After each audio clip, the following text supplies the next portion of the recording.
Hello, Marie-Helene with Effective Placement here, and I wanted to talk to you today about the importance of behavioral, or what's sometimes known as situational interviews.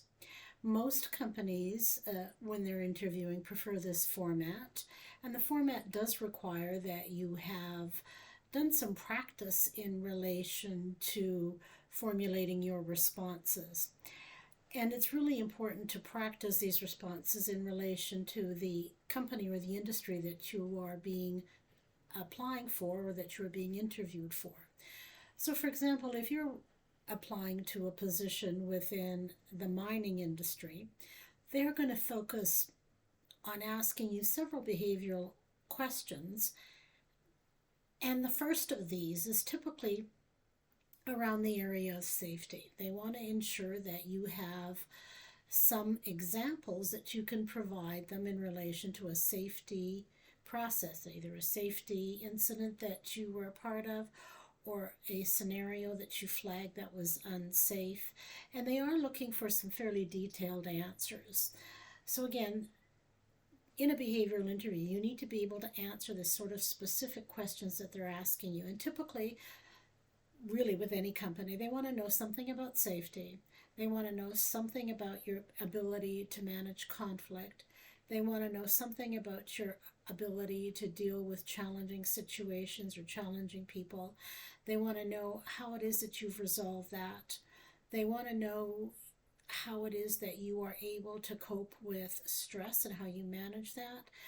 And they also want to know some general information about you. So they may start off with a question around what your interests are or why you're interested in working for the particular company, what strengths you bring to the table, what key assets that you have that they are looking for. And, they also will be asking you some technical questions. And the technical questions will focus more on the position that you're being interviewed for. So if it's an engineering role, they're going to be asking you technical questions in relation to the accountability. If it's in human resources or administrative role, they're going to be asking you technical questions based on that accountability. If it's finance, it's going to be the same thing. Or if it's going to be legal, in the legal area, they're going to be asking you again those very specific questions about that particular position that you have applied for and to. But here's the crux of the matter. Behavioral interview questions are often the basis for making a hire or not making a hire. In other words, for putting out an offer or not putting out an offer. And the reason they're crucial is because the behavioral interview questions are also integral to the process of the interviewers being able to determine if you're a good match for the company. So if you're a good behavioral match, if you're a good cultural match. So these behavioral interview questions are really a key component of the whole process. And your answers should be detailed. You can't just say, yes, I was able to manage conflict. My boss asked me to do something. I declined, and he was okay with it or she was okay with it. You have to be able to say, I was asked to do something. I wasn't comfortable with it, or I had a solution that would work better. I presented it to my boss, and my boss reviewed it and either went for it or didn't go for it. Some detail around what actually transpired. So yes or no answers are not really going to get you anywhere.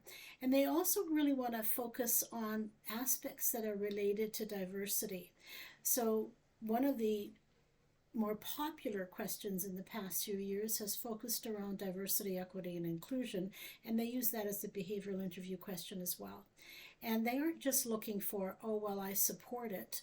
And they are looking for answers that specifically define how you've supported diversity, equity, and inclusion, where you have made it a point of making someone who was not included, or having someone who was not included, and where you have actually challenged a situation so that all persons involved within that particular area have been included. So these are they can be deep questions, and they're not looking for off the cuff or any sort of non-rehearsed or non-specific response. It's a good idea to practice your questions before an interview, to do some research on the company, have an idea of what their values are, speak to those values in relation to your examples. All of these things will make a difference. And if you're truly interested in working for the company, they will leave a positive impression with the interviewers. And sometimes, interviews will also include some type of written component, which will happen after the interview. So you need to be prepared for that as well. So the interviewing process can be quite complex, and it can also include, I shouldn't say contain, include a number of people. It'll include the hiring manager, somebody who's familiar with the role. It'll often include somebody from the human resources area, typically a talent acquisition specialist.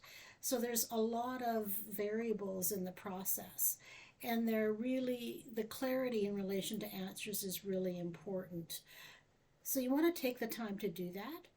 And if you're not really sure how to proceed, there's a link below that will take you to my website, and you can book an appointment with me, and we can have a discussion about interview preparations, which is crucial to having an offer come to you. I have seen it many, many times where someone thinks that because they've got the skill set, they will be hired without an issue. And that typically doesn't happen. Even if you're an internal candidate, you may get overlooked if you don't have the capacity developed to answer those questions fully. So I do hope that you do touch base, and I would be happy to assist you in helping you to have good answers for the behavioral or situational interview process, and I can give you some additional tips. As I said, you can contact me and book an appointment via the link below. I do look forward to hearing from you, and I do hope you have a great day. Thanks. Bye for now.